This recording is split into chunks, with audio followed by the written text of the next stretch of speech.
Turning now to the presidential transition. The next addition, or additions, to Donald Trump's cabinet team likely won't be announced until after this weekend. On Friday, the president-elect did name two figures to his White House staff. Kathleen McFarland is being tapped as Deputy National Security Advisor. She currently works as an analyst for Fox News and has worked in the administrations of Richard Nixon, Gerald Ford, and Ronald Reagan. And Trump campaign attorney Donald McGahn is set to serve as White House counsel. Neither post requires confirmation by the Senate. But there appears to be a split within the transition team over who will be nominated to lead the State Department. The leading candidates for Secretary of State are said to be former Republican presidential nominee Mitt Romney and former New York City Mayor Rudy Giuliani. Romney was one of President-elect Trump's most vocal critics during the campaign, while Giuliani was one of his most loyal supporters. Other possible nominees are former CIA Director David Petraeus, Republican Senator Bob Corker, and Marine Corps General John Kelly. For more on the Trump transition, we are joined by Mark Alexander, Dean of the Villanova School of Law. He was part of the senior leadership for the Obama-Biden transition effort. Good morning, Mark. Thanks for joining us. Thanks. Let's first talk about Secretary of State. You have Rudy Giuliani, former mayor of New York, openly lobbying for himself to be the Secretary of State nominee. Public back and forth between members of the transition team. How unusual is that back and forth? It's highly unusual. There's always a behind-the-scenes jockeying. Everyone wants these positions. Yeah. But what is interesting to see this out front and in public. And it's something that the presidency is not the same as a campaign.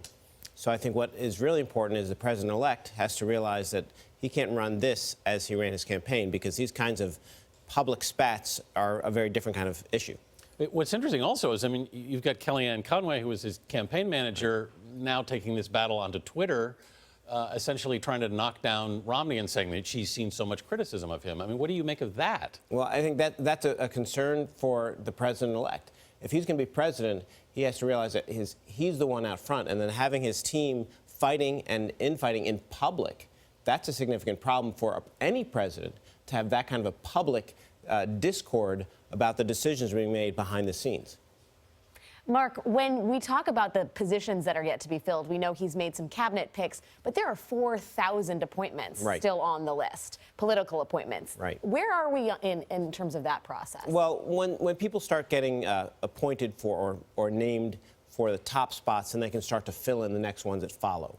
And so then those folks can start to build up. But behind the scenes, what we're seeing is that there's a lot of folks who are starting to go through resumes, starting to build folks up, and tentatively slotting them in for certain positions. But the top ones, the ones that are political, those are the ones that have to come in place before the final decisions are made for those spots. Well, because we not only have a transfer of power, we have a change in party, which is going to make significant changes, yes? Big difference. And that's of course, a very significant difference. We're seeing resignations already being announced.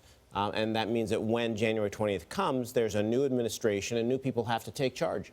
And with a lot of folks who are going to be leaving from the previous administration, change of party, then I think there's going to be a lot more that the new president's going to have to step in to be ready to do on day one. All right. Mark Alexander, thanks so much for being with us. Thanks for your time.